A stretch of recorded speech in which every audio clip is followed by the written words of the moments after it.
Hello everyone and welcome to one of my videos here for B100, the BYU Idaho course here that you're all in.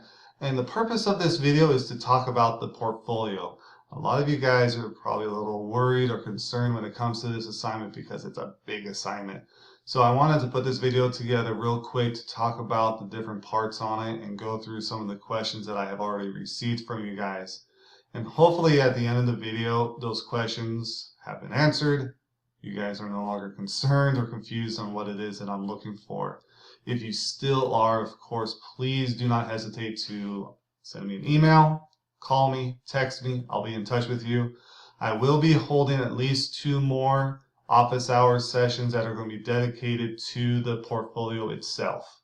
So please, if you can join then and you still have questions, please join. All right, so the portfolio itself, I'm hoping that you've taken some time already to take a look at the syllabus and read the syllabus. You may have to read it multiple times so you get a good understanding on what it is that I'm looking for. Okay, so on here, it talks about the portfolio and really how big this assignment is. It's a big assignment. It's a big assignment. It's 65% of your grade. I have had students who miss certain parts of it and it dramatically affects their grade. So that's why I say start working on your portfolio now. Do not wait until the end of the semester because you're going to be scrambling to get stuff done and it's not going to be the best work possible. So it's a big chunk of your grade. The portfolio is broken down into 2 parts. Part 1 is due at the end of lesson 4, and I'll show what sections are a part of this part here. I will not give you a grade for this section. I'll grade it at the end. I will provide feedback through email to let you know how you did. Okay, so part 1, I'll show you what it is, and it is due at the end of lesson 4. Part 2 and 3, it's pretty much all the same section, is due at the end of lesson 9. Okay, so 2 different due dates, lesson 4, lesson 9. I'll talk more about that in just a moment. Another thing I wanted to point out is that you can be exempt if you meet certain requirements from parts of the portfolio, not the whole thing, only a small section of it. Okay, so just like it states here, if you are currently working full-time and you do not have the intentions to switch careers either now or in the future, you can be exempt from the industry and company analysis, the career leader assessment, and the resume review. You don't have to do those 3 sections. You still can if you wish. But if you are working full-time and you're not planning to switch careers, you don't have to do them. All you have to do to be exempt from these sections is to send me an email through the BYU email explaining why you wish to be exempt from these 3 sections and send me a copy of your resume. Send me that before the end of lesson 2. I'll review it and I'll email you back as quickly as I can to let you know that you've been exempt. Okay, so pretty simple. It's just these 3 sections, not the whole portfolio. All right, so let's go ahead and jump into the portfolio itself and the requirements. And again, everything that you need to know on what to do is here within this folder of course and under resources. Boom, there it all is. There's a lot of information here and let's go through some of it. The document that I want you to be looking at and working with as you work on your portfolio is this one here under Necessary Portfolio Material folder, Portfolio Overview. Click on that and it'll open up this document. Follow this document. Review it regularly. Everything that you need to know about this assignment is right here. Again, it explains why this portfolio assignment is so big. It's 65% of your grade. It says right there. All right.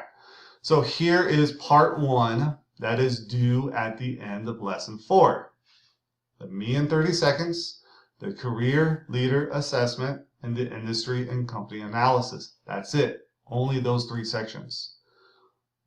You should already be working on those 3 and should be close to being done with them. So if you are, great. Have it all done and ready to go at the end of lesson 4 and turn it in 1 document, not 3. 1 document. So you can type it all out in 1 thing. The me in 30 seconds is a quick, short summary about yourself. Information on what that is, again, is here under the resource folder of me in 30 seconds. There it is. That's all you need to do.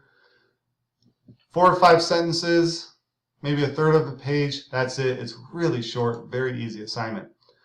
The Career Leader Assessment, I'll send you an email with instructions very soon on how to complete this assignment. The instructions will state exactly what you need to do to complete that assessment, and then you can send me your results as a part of part 1. If you do not get the email from me, please let me know. Please don't wait until the due date or past the due date to say I never got something, because you will receive an email early in lesson 3. Okay? Same thing in the industry and company analysis. That information is all found right here on what you need to do. That's part 1. That is what is due at the end of lesson 4. Let's jump into part 2. Personal essays. There are 8 personal essays which will be typed out in about 250 to 300 words. So really not that long. It's a quick summary on what you learned and why you think it's important and what ways are those applicable to business. Okay, so very quick, short summary on these essays. Here's the first 2 at the top. Here's the other 6. I had a lot of students miss these top 2 essays here because they didn't see it listed here. So here's all the essays. Well, where do I find the essays? They're over here.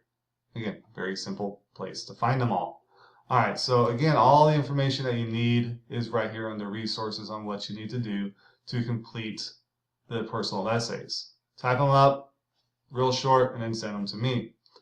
The next section is the resume that you're going to work on. The resume section, what you're going to do is you're going to send me a copy of your resume, and you are going to work with the Academic Discovery Center that is at BYU, Idaho. They're on campus.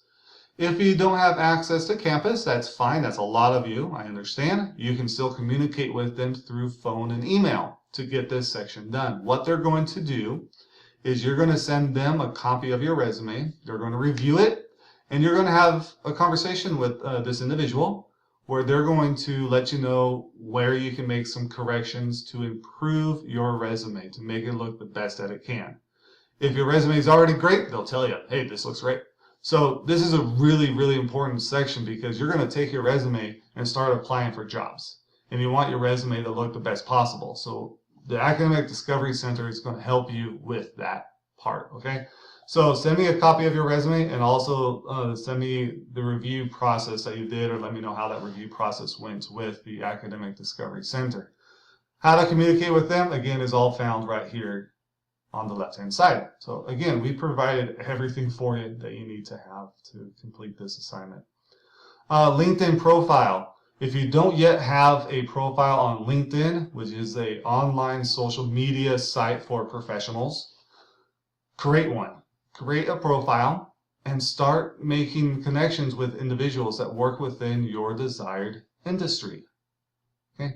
There's a lot of ways to do searches and to find people who do the same thing that you either do now or you wish to do in the future. So start making connections with them.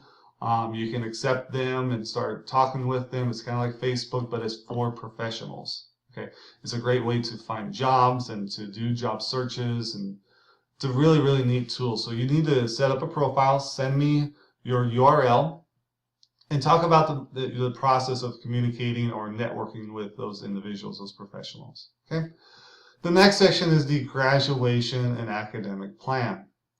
Again, for this one, you're going to be working with the Academic Discovery Center to get this done. You're going to be working with an advisor there where they're going to detail out your graduation plan, the classes that you're taking semester by semester to get your college degree. It's your plan for graduation. So if you haven't yet sat down with someone to complete this, please do. Set up a time to talk with an advisor there at the ADC and talk with them about your plan. And then once you have your plan put together, that is what you're going to send to me as a part of your completed assignment. Okay? Mentor interviews. For this one, there are 3 mentor interviews that you're going to be completing. Who should you be in contact with to do these interviews? They can be a coworker, they can be your current boss, a supervisor, maybe people in your own ward, a bishop, a stake president, a home teacher, individuals who work within your desired industry that you want to go work in. Find those people and have a quick conversation with them. It can be over the phone, it can be in person, it can be email if that's what the best way of communicating is. If you're not sure what questions to ask them, We provided you an interview form here on the left-hand side. There it is, on how to conduct the interview. Your summary of each interview is maybe just a half a page long. I want you to tell me their name, the company, job title, and what you guys talked about. What did you learn? What you want to learn is how did that individual get to where they're at? What degree did they receive, certification, training, jobs? What did they do to get to where they're at? That's the purpose of the mentor interviews. Okay? So again, you just need 3 to complete this section. Type them all out, and then you'll be done. So that's it. Those are the 8 sections of the portfolio. But there's more. Please continue scrolling down to the bottom. You'll see under here grading criteria that if all you do are these first 8 parts, you're only going to receive 85 out of 100 points. I had a lot of students that did only these 8 sections and did not scroll down to the bottom to see that there was more that you need to do. So it's real important that you complete everything so you can get the full 100 points or possible. All right, so to receive the full points possible, you need to do 5 more things. You have to either read the entire book from Eller Hales, that's titled Return, read the book, and write up a short essay on what you learned. You can do additional mentor interviews. So beyond the 3 that are required here, do more. So if you do a 4th, 5th, 6th, each one is worth 3 more points. Okay. Faculty interviews. Well, how do I interview a faculty? Well, we provided you all of those here again under the resource folder. So you know it's here. So you can do 5 of these faculty interviews to get the 15 points. You can do 5 more mentor interviews to get the 15 points. Okay, so it's depending upon you on how you want to do that to get the additional points so you can possibly get the full 100 points for this assignment. I kind of rushed through a lot of these sections. Please read through the requirements. If you're still not sure on what you need to do, information is here on the left-hand side. If you're still not sure, please do not hesitate to let me know. Send me your questions. And when you're done, we have gotten to the end of lesson 9. You have finished all 9 parts, or 10, 11, 12, how many parts there are. You've done it all. You've done these parts here. How do I submit my assignments? I want your assignment submitted as one document. So put it all together. You may have to do some copy and paste with PDF documents or whatever it is so that it's all in one document. Please do not submit them as individual documents. It says here that it should be in PDF. That's not a big deal. It looks better. It's easier to grade, but if you want to send it in Word, that's fine. PDF is fine as well. But please, when you're ready to submit it, do it as one big long document. It might be 15, 20 pages long in some cases, but that's what you're going to be working on. Okay? So use this document. If you haven't printed it out yet, print it. Have it next to you as you start working on it. The last thing I want to talk about is hopefully you have already started working on this assignment. We mentioned each week, under each week that we're studying, under the overview, what you should be working on for that week. So we recommend to start working on the LinkedIn, or we recommend to start working on the Me in 30 Seconds, your resume. Start working on that now. Your resume review, your graduation and academic plan, start now. Do not put those 2 sections especially until the very end because the Academic Discovery Center can get really busy. So it's real important that you pace yourself, you work week by week to get everything done so you're not scrambling at the end to finish your work. Again, this assignment should not be a very daunting assignment. It should be a wonderful learning opportunity for you to learn how to communicate with other people, learn from other professionals on how they got to where they're at, have a perfect looking resume. Your graduation plan is going to help you, show you what you're going to be doing between now and the time you graduate. Everything's going to be laid out for you so you're ready to go as you get into your degree program here at BYU Idaho. So hopefully this video has helped answer your questions. If you still have questions, please do not hesitate to let me know or join me in another one of my office hours and we will be in touch.